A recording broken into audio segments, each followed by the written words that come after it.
last Sunday, was it? I think we were, the choir, was last Sunday, first Sunday? The choir was downstairs. It was 11 o'clock, honestly, and it gives me an ache I can't locate. It's 11 o'clock, and everybody is downstairs playing around, and it's time for service to start. And then, they come up here and pray for 59 years, honestly. Start service. Start service. I don't care. Start service. It's 11 o'clock. Y'all should have been spiritually filled praying at 11:30. Or 10:30, whatever. But it's just that's just one of those things, honestly, just the recent thing that came to mind. But then there are some other challenges where we've had some things before where honestly, it needed to have somebody to really cast what the vision is, or if not cast, to remind what the vision is. And then sometimes there's just needs to be somebody that can say, instead of sometimes bringing a hammer, if you will, or like a whip like Andre was just doing, sometimes that person has to be discerning enough from the shepherding side to understand that, listen, instead of, even though there's a chastisement that is underway that is necessary, how that is carried out may not necessarily need to have a hammer or a whip, per se, but it may need to just be a soft word of correction, of rebuke. You see what I mean? Like a peacemaker. So we see that all of these have their various levels of challenge, if that is not us in particular, whomever us may be. But we also see how well and how much, from just talking about each of the three, that the body of Christ can be impacted so well. Because it's not a good combination like I use, my wife and I, honestly, and I'm not saying that we are, but if we just bounce ideas off of each other, nothing will ever get done. Nothing will ever get done. You see what I mean? But while we're fancying our ideas, and then we have somebody that comes in, like, Minister Dunn, for example, we have somebody come in and say, all right, listen, we got to do this now. Come on, we just it's enough talking with it. Let's just go. And then it might throw us off because our world is crying division. So we're good at exchanging visions, but we might need that extra push from somebody that is a system task oriented person to say, listen, all of your ideas are great, honestly, but we got to stop talking and let's go. Or if that's not the case, when we have somebody like him that's in the midst of she and I, as we're exchanging ideas, and he's the hard taskmaster, saying, listen, we got to do this, we got to do this, we got to do this. We need somebody to come in and say, okay, all right, here's what we're going to do. And that person assumes that position as the shepherd, because that person is pulling everybody in now. He or she is hearing the ideas. That could be Sister Michelle. They're hearing the ideas. They're hearing and seeing, how much minister wants to go ahead and get this on the ball already. We got to get this going. But really, we are at an impasse because we're still trying to exchange ideas. He's trying to push the envelope to get the stuff that we're talking about done. But more he talks about doing stuff, the more things start pop up in our mind to start talking about more ideas. So we need somebody to say, look, okay, listen, here's how we're going to do this. We're going to take this idea, we're going to take this little bit, and then you can see, look. Yes.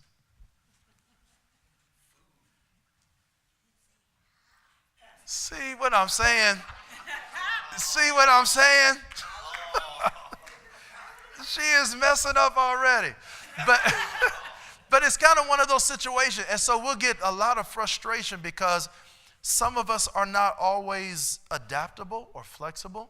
Some of us really kind of see ourselves, or we have a thought of an idea of one of these three. Some of us have never seen this before, but as we're talking about it, it makes sense. So it would be better for me to connect a service task-oriented person with a person or two that may have an aspect of crying division. But also we may need, and sometimes that mix is good, but then sometimes we might need somebody to come in and be a spiritual shepherd and simply say, be there as the voice of I want to say reason, but basically to really pull everybody together. And then a ministry that was stuck not functioning properly or could not get off the ground, all of a sudden it has life. And we ought not be upset when that happens. You know, I go back to, we talked about evangelism for all this time, and then Vanita gets up 2 Sundays and she got 25 people. Now, like I said before, which is kind of humorous, honestly, and it really is, honestly, I was glad, trust me when I said that. But sometimes it takes that type of person to come up and do that. It's no sense in me getting upset because people heard her. Because at the end of the day, we have to remember what goal was accomplished. What was the aspect of the goal? Does that make sense? Okay? So there are different things that we have when we start talking about that. So we have to see that, let's see here. If you are a spiritual shepherd, you may prefer to go with the Spirit's leading rather than working a plan. Yeah. That's one of the challenges with the spiritual shepherd. Yes. So we might put everything on the Spirit. I am looking for the Spirit of God to come and guide me, but I'm not going to be a system task organizer and write anything down. That might be a preference. Just as an example, for example. They may enjoy spending time with people more than spending time at the desk with administrative details. Again, these are just some of the different variations. For a vision crier, the preference would be for discussion, again, of new ideas and explaining new possibilities over hands-on ministry tasks. Or they may be more effective giving big picture descriptions of what's needed to happen rather than providing specifics for actual deployment. And that makes sense. Because again, that is what a vision crier does. That person sees the big picture, but without all the fine details. So we may say, hey, let's have a Christmas cantata. That would be wonderful, wouldn't it? It would be just so great, and everybody could dress up and all that kind of stuff, but there's no details. Who's going to pay for what food? Or what kind of food are we going to have? Who are we going to invite? What day is it going to be? What time of day is it going to be? What will be on the service? What will be a part? Do we need lights? Do we need the video? Do we need music? Those are the details. That's stuff that the system task organizer will come up behind that person that simply says, hey, that's a wonderful idea to have a Christmas cantata, but what does that mean? Do you see what I'm saying? And then we might need to have somebody, again, as a spiritual shepherd that goes into, and we're talking about cultivating kingdom strategy in this second point, and we're about to end on this one for a moment because I know the food is here.